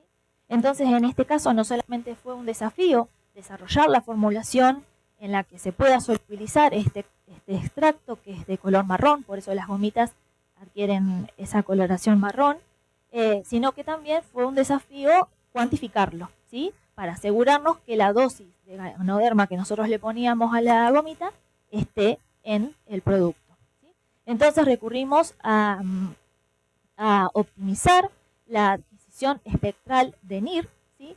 Y además, utilizando quimiometría, podemos identificar en ese gráfico que tenemos en la diapositiva las diferentes dosis con un modelo matemático, ¿sí? En cuanto a la ivermectina, desarrollamos ODT, ¿sí? Comprimidos orodesintegrables de ivermectina de 4 miligramos. En este caso, a través de un diseño experimental, se elaboraron 9 formulaciones diferentes. De todas las formulaciones mostraron una rápida desintegración de 16 segundos aproximadamente, con una friabilidad adecuada, y la mejor formulación fue seleccionada para generarle poros por sublimación, ¿sí? ¿Por qué poros? Porque vimos que al generarle porosidad había una mayor disolución de la forma farmacéutica. Estos comprimidos porosos se los estudió en cuanto a la estabilidad, ¿sí? A tiempo cero, 30 días y 90 días, se vio que eran estables. A su vez se los estudió in vivo en ratas, mostrando un excelente perfil de absorción, ¿sí? Y además se los comparó con una solución oral y también mostró un excelente comportamiento. Este trabajo se publicó en el 2023. Luego se trabajó con los sartán, sí, con los sartán, y se publicaron 2 trabajos, uno en el 2024 y otro en el 2025. En uno se estudió más que nada a través de 30 formulaciones el desempeño de mecánico, ¿sí? De la formulación, y en el otro se trabajó sobre el mal sabor de los sartán, ¿sí? Para eso se utilizó un recubrimiento con copolímeros y se realizó un estudio de palatabilidad en voluntarios sanos, en donde se demostró que el mal sabor fue enmascarado. Acá las presento a los integrantes de nuestro grupo. En primer lugar, la doctora Noelia González Vidal, que es la directora del laboratorio. Luego estoy yo, que soy la encargada del desarrollo de gomas masticables. Luego está la bioquímica Candela Juan, que es la que desarrolla los comprimidos oro desintegrables. Y luego está el doctor Nicolás López, que hace un poquito y un poquito. Así que bueno, y siempre estamos acompañados por un montón de alumnos que vienen a hacer pasantías y becas a nuestro laboratorio. Muchas gracias. Muchas gracias, Romina. Y ahora continuando con la entrega de premios anual, ya terminando, vamos a llamar al académico Rolando Rossi para que haga entrega al premio anual 2025 al mejor trabajo experimental en el área de ciencias biológicas, bioquímicas, biofísicas y naturales, la prolactina, un regulador emergente de la termogénesis del tejido adiposo pardo. Autores: doctora Damasia Becú, licenciado Luis Francisco Méndez García, doctora Ana María Orstein, doctora Leonora Sorianello, doctora Florencia Pascual. Reciben los diplomas la doctora Damasia Becú, la doctora Florencia Pascual, y había dos más, ¿no? Así que pasen todos.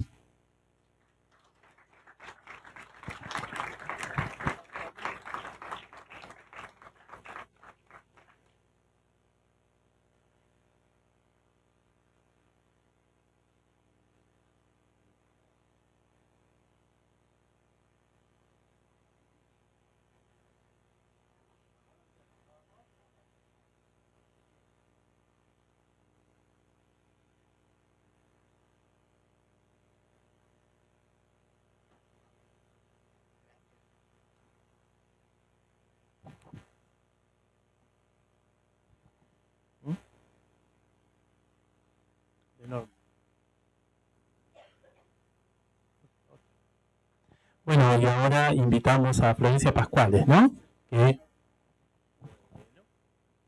Bueno, yo un mínimo agradecimiento. Nosotros somos del Instituto de Biología y Medicina Experimental del CONICET, y es para nosotros un gran honor recibir este premio de la Academia Nacional de Farmacia y Bioquímica. Para mí tiene un significado muy especial, porque yo soy egresada de Farmacia y Bioquímica, y parte de lo que soy, parte de la construcción de mi carrera científica, se la debo a esta casa de estudios. Así que para mí este premio es volver a casa. También es muy especial que este premio lo otorgue una academia de tantos años. Yo creo firmemente en el rol de las academias, en su valor en la sociedad, como espacios de conocimiento, de trayectoria y de compromiso. Y finalmente también creo en el valor de estos premios, porque nos están dando un mensaje para la juventud, de que el esfuerzo se premia, el esfuerzo vale la pena, y vale la pena hacer ciencia, despertarse todas las mañanas, hacerse preguntas y contestarlas. Así que muchas gracias por todos estos aspectos del premio, y ahora la que realmente lo va a contar, la licenciada Florencia Pascual. Gracias.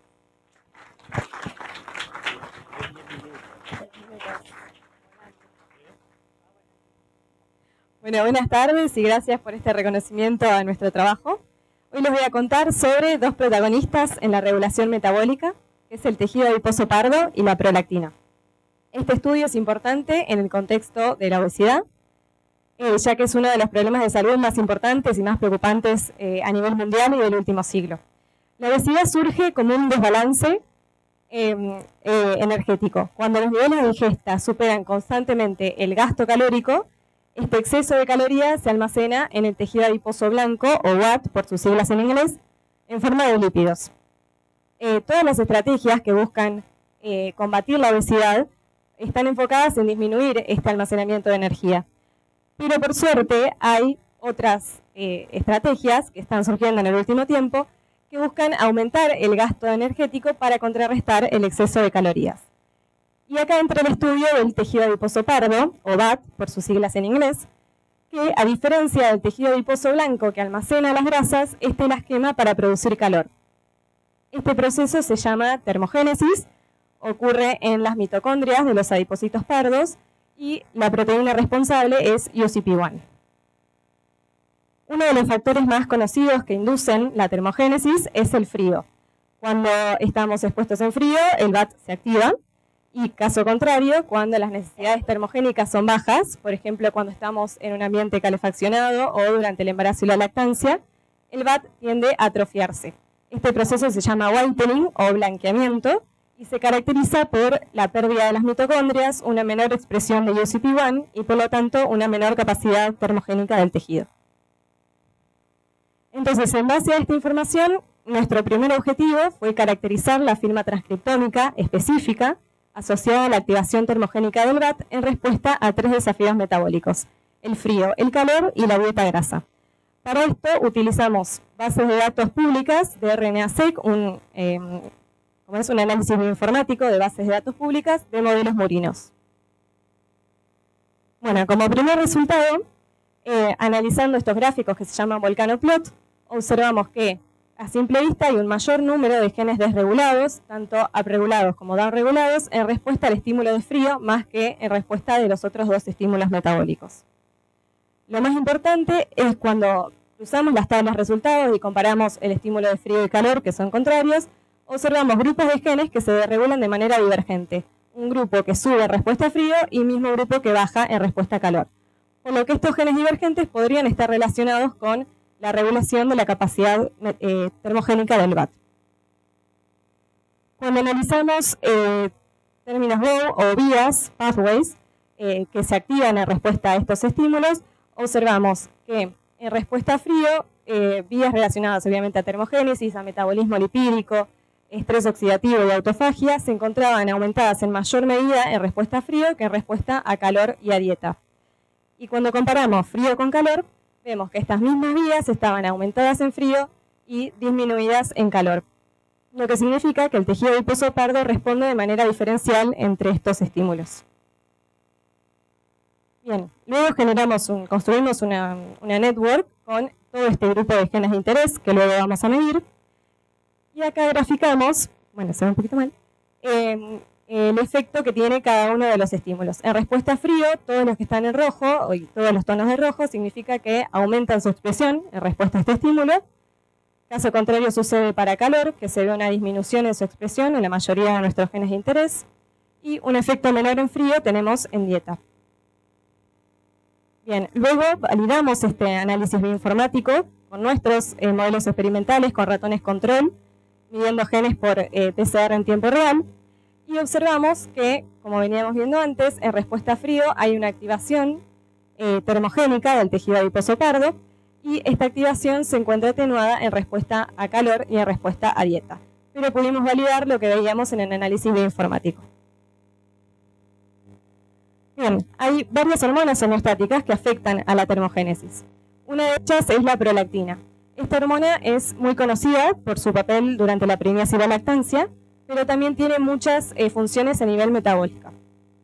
Esto es consistente con la amplia distribución que hay de los receptores de prolactina, están presentes en los adipocitos pardos, como también en los núcleos hipotalámicos que regulan la termogénesis. Entonces, nuestro segundo objetivo fue estudiar el impacto de los altos niveles de prolactina en la función termogénica del VAT, también en respuesta a los desafíos de frío, calor y dieta grasa. Para esto utilizamos un modelo animal que fue generado en nuestro laboratorio. Tiene un knockout específico del receptor de dopamina de tipo D2, únicamente en lactotropos. Estos animales, las hembras knockout, tienen altos niveles de prolactina desde el primer mes de edad. Bien, en respuesta a frío, vemos en primer lugar que los niveles de prolactina sérica estaban disminuidos en los animales control, posiblemente para permitir una mejor termogénesis, cosa que no vimos en los animales knockout. Otro resultado interesante fue que luego de la exposición al frío, los animales control, la temperatura del VAT en los animales control era mayor que en los animales knockout. Esto también demuestra que hay una termogénesis deficiente en los animales knockout, porque tienen altos niveles de prolactina. También vimos efecto a nivel de genes, donde vemos que esta activación de la capacidad termogénica del VAT se encuentra atenuada con los altos niveles de prolactina en los animales knockout. Y esto concuerda con el análisis histológico, donde vemos que luego de la exposición al frío a nuestros animales control hay una reducción del contenido lipídico que se usa como combustible para la termogénesis. Bien, caso contrario, en respuesta a calor, vemos que luego de 5 horas de exposición a calor, el delta de temperatura del VAT fue menor en los animales knockout, y en este caso el rol de la prolactina estaría siendo favorable, permitiendo la resiliencia de estos animales al estrés térmico. Y en cuanto a niveles de genes, vimos que este efecto del calor que disminuyen la mayoría de nuestros genes de interés, más que un efecto propio de la prolactina. Y por último, en respuesta a una dieta grasa, vemos que la dieta grasa por sí misma genera una disminución de los niveles de expresión de la mayoría de nuestros genes de interés y se potencia este efecto con los altos niveles de prolactina. Y esto mismo se ve en nuestro análisis histológico, donde vemos que ocurre el whitening en el tejido adiposo pardo en respuesta a dieta y se acentúa mucho más este efecto cuando los niveles de prolactina son elevados en los animales knockout.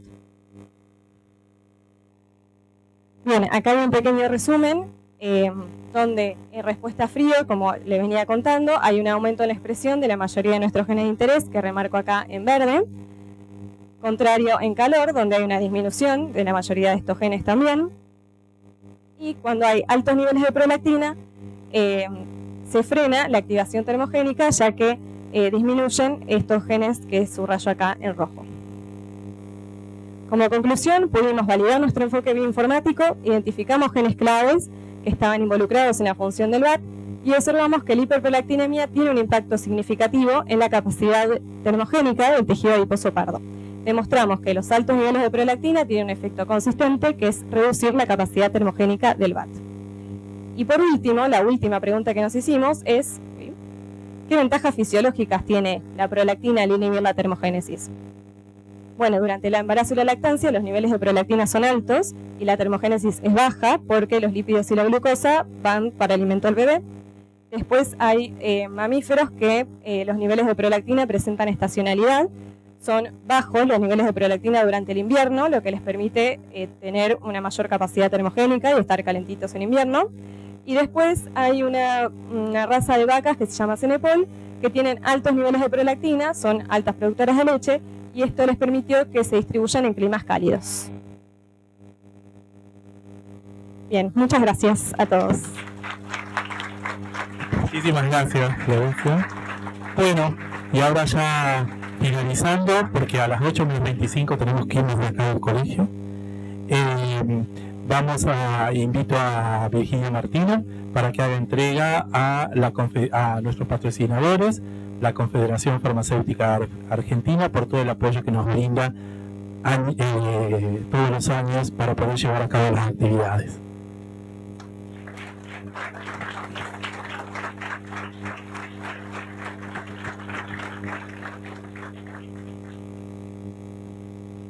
Y al Colegio de Farmacéuticos de la provincia de Buenos Aires también.